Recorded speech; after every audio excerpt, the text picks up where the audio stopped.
Hello everyone and welcome to the channel. I'm Emmanuel, I'm an airline pilot and a PMDG 777 beta tester. Today we are going to have a look at the strategic lateral offset procedure and we will talk about it in a little bit more detail. If you're interested in a written version, then check out my ultimate 777 guide. More on that in the video description below. So we are just about climbing out of Mali. We've reached our top of climb, and looking at our map down here we can see that we're about to enter the Mumbai Oceanic FIR for the oceanic part of our flight over to Doha. Now, whenever we are flying oceanic, we need to check if we should conduct strategic lateral offset. Now, what exactly is that and how can we check? Let's first of all start with the basics. So in areas where the surveillance capabilities from air traffic control are not that great, a so-called strategic lateral offset procedure can be applied. And this basically means that you're not going to fly the center line of your route, so we are not going to fly exactly on the airway as we're doing over here, but we are going to deviate to the right of our airway by either 1 or 2 nautical miles. Now, that deviation means that the chance of a random collision with another aircraft is greatly reduced. So, generally, due to the high accuracy of our navigation systems, we do say that if we had an airplane oncoming on the same airway and at the same altitude, the chance to actually hit that aircraft in flight would be rather significant.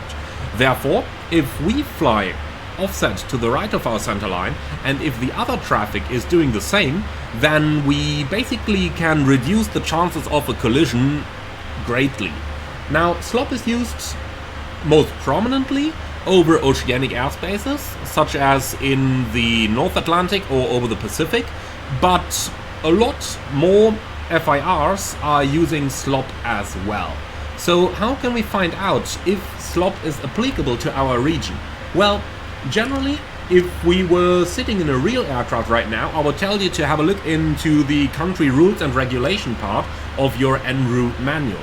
Unfortunately, Navigraph does not provide that together with their charts, so we gotta help ourselves through a couple other ways. And the easiest way for you to check that out is just to Google for the FIR and see what's going to come up. So for example, knowing that we're going to fly through Mumbai Oceanic, I just went out to Google and had a look at Mumbai Oceanic SLOP.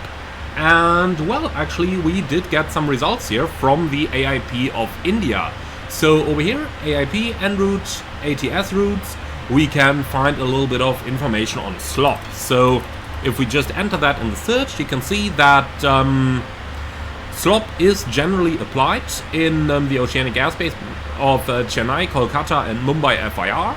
And then going down a little bit we can find some more detailed, for example, on which airways SLOP can be used on. So we are flying in the Mumbai FIR, and therefore you can see here is a whole lot of lists of different airways on which SLOP is approved. And down here you can see Lima 897 between Bipgo and Kital is approved for SLOP operations. So if we have a look at our flight plan now, you can see that this is exactly where we're flying on the on that airway. So down here you can see we are flying from Lima 894 towards Kital, and Bipgo is part of that route, as you can see. So SLOP is approved in this particular portion of our flight.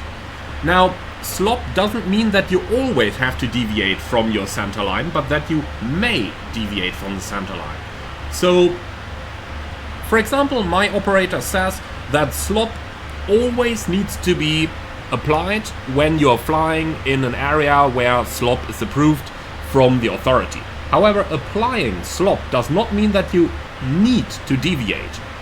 So, generally, I would make it dependent on the traffic I have around me. For example, this is especially relevant when flying in the North Atlantic or in the Pacific on the published organized track system. I would have a look at the traffic around me. If there is an aircraft that is, for example, flying same direction, same airway below me, then I would try to offset to the right of that traffic, so that if I have, for example, a decompression or an engine failure and need to start an immediate descent, I'm already to the right of that traffic, so I don't run the risk of colliding with him when I start my descent. Now, that's most important on the organized track systems of the Atlantic and the Pacific. If you're flying an airway like we are doing on this particular flight over here in the Mumbai Oceanic, then oncoming traffic may be a problem for us. So there may be traffic into the opposite direction, which might be on the same flight level if ATC does a mistake. And for this reason, I would consider SLOP applicable in this area over here. Now, how are we going to fly the SLOP then? First of all, we can only fly SLOP if our FMC has a facility to do it automatically. You must not fly the strategic lateral offset using heading select or track select modes. That is not approved. So you can only do it if your FMC is capable of doing so. So to do it, we can go to the route page, and down here we have the offset prompt. And today I am going to decide to fly 2 miles offset to the right. So I'm going to enter 2 right in here, and that, press execute. And now my aircraft is going to assume the position 2 miles offset to the right of our route. In general, offsets may only be conducted either 0 miles, 1 mile or 2 miles right, or if your FMC has the capability to do something in between, say for example 1.4 miles to the right, then you can do that as well. However, most modern FMCs are only capable of doing full nautical miles, so offset 1 right, offset 2 right, and so on. So today we've decided that we're going to go 2 miles offset to the right, so this is exactly what I'm entering right now, and this is what I'm flying. Do note that applying SLOP does not necessarily mean you gotta go offset, but it means that you need to consider it. You may also decide to fly exactly on the center line. This may, for example, be the case if you're flying North Atlantic or Pacific and you've got other aircraft immediately above you that are offsetting to the right of you. Then you, as the lowest aircraft, may choose to remain on the center line, as that is going to provide you with the best protection in case of engine failures, decompressions, and so on. Well, and that is the easy summary of SLOP and when to use it and how to use it.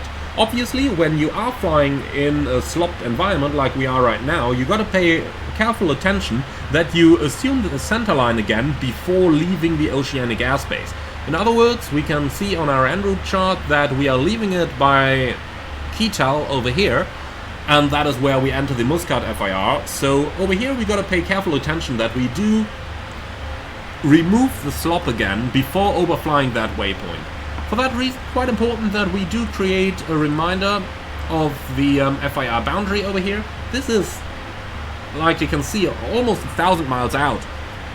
Chances that we do forget that we are even doing SLOP in first place and then accidentally enter the FIR where SLOP is not approved while we're offset are somewhat existent. For that reason, we should pay careful attention here. I chose to mark the exit point on my nav display over here. That way I have a reminder that we are about to leave the SLOP area, and we could even, for example, set a time marker 10 miles prior, so Ketal 0753, so I might just enter 0743 in here as a time marker. Now I have a reminder on my nav display that, hey, I needed to do something over here. So that is usually some stuff you can do that is going to help yourself with avoiding accidentally missing your returning to the center line. So over here you can see that's our time marker. So that is basically going to remind me, oh yeah, I needed to do something over here. Alright, and that's about it in regards to strategic lateral offset. So to give you the quick summary, always check if the FIR in which you are flying does allow SLOP. If SLOP is allowed in the FIR, then you must apply it. However, you may strategically decide to remain on the center line due to other traffic in the area as well. So generally SLOP, to give you a rough idea of where to use it, North Atlantic, or basically all of the Atlantic, the entire Atlantic is approved for SLOP operations. You can hear already, it's getting important now. So all of the Atlantic is approved for SLOP operations, so is the Pacific. Most parts of Africa, except for the northernmost and the southernmost countries, approve SLOP as well. And then any other FIR that is oceanic normally will have it, but do Google for it, like I just recommended. And a couple of non-oceanic FIRs do apply SLOP as well. Well, and that's all there is to say about it. Thank you very much for watching. I hope that you learned something. Again, if you're interested in reading up on this, check out my Ultimate 777 Guide ebook. More on that in the video description below. And all I can do is to remain with a like, comment and subscribe. And if you really love what I'm doing on this channel, I would appreciate a small donation through the Buy Me Coffee link in the video description below. Thank you for watching and see you all again on the next one.